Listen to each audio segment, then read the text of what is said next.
আমি মুড়ি খাইতে আসছি, মানে আমি ঢাকাতে আসছি কাজে, ওখান থেকে আসলাম এখানে মুড়ি খাওয়ার জন্য। বাইতুল মোকাররমের সামনে ওনারা মুড়ি বেচেন, অনেক ভালো, চতুর্দিকে লোকজনের খুব আনাগোনা, এই জন্য আমিও খাইতে আসলাম। অনেক স্বাদ। এখানের মধ্যে অনেকদিন থেকে জানি যে ওনারা বিক্রি করেন, আমি নিজেও খাই, কিন্তু চতুর সাইডে লোকজন দেখিয়া মানে খাবার সিরিয়াল মেনটেন করে কষ্ট হয়ে যায়। না, ফেসবুক বা কোনো নেট থেকে এখানে দেখি না, অন্য জায়গায় দেখছি, তবে এখানে আমি এমনিতেই সরাসরি এসে দেখলাম আর কি লোকজনের। এখন মুড়ি খাওয়ার অনুভূতি বলতে অনেক স্বাদ, সুস্বাদু এবং চমৎকার, খুব ভালো হয়েছে।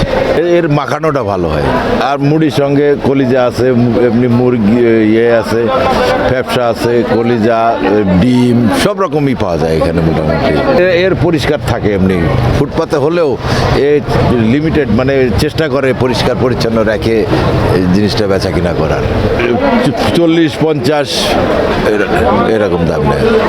মুড়ি খাইতে প্রতিদিন মধ্যে মধ্যে আমাকে তো আসতে হয়েছে, মুড়ি ভালো এমনি এদের। আমি যদিও আমার বাড়ি খুলনায়, আমি ক্রীড়া পরিষদে চাকরি করি, এমনি খেলাধুলার ভারোত্তোলনের প্রশিক্ষক আমি।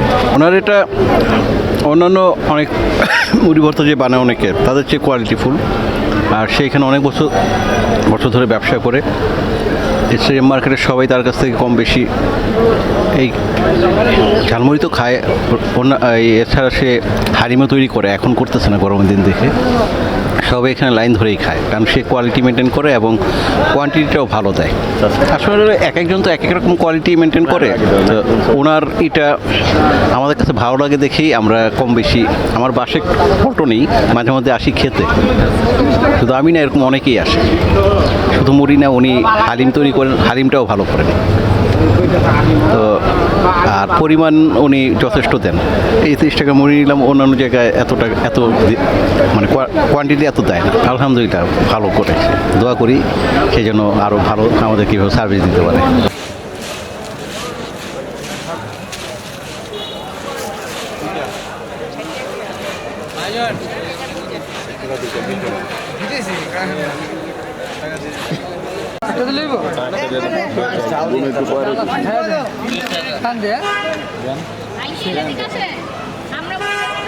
বেছেন তাড়াতাড়ি বেছেন, আমি আর বেসুম না, আপনারা বেছেন, আমি বেসুম না, আমি বহুত বেশি।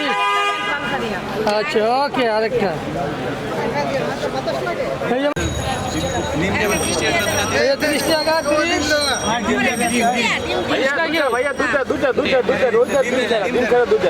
টাকা দিচ্ছেন? টাকা দেন আগে। ডিম দিয়ে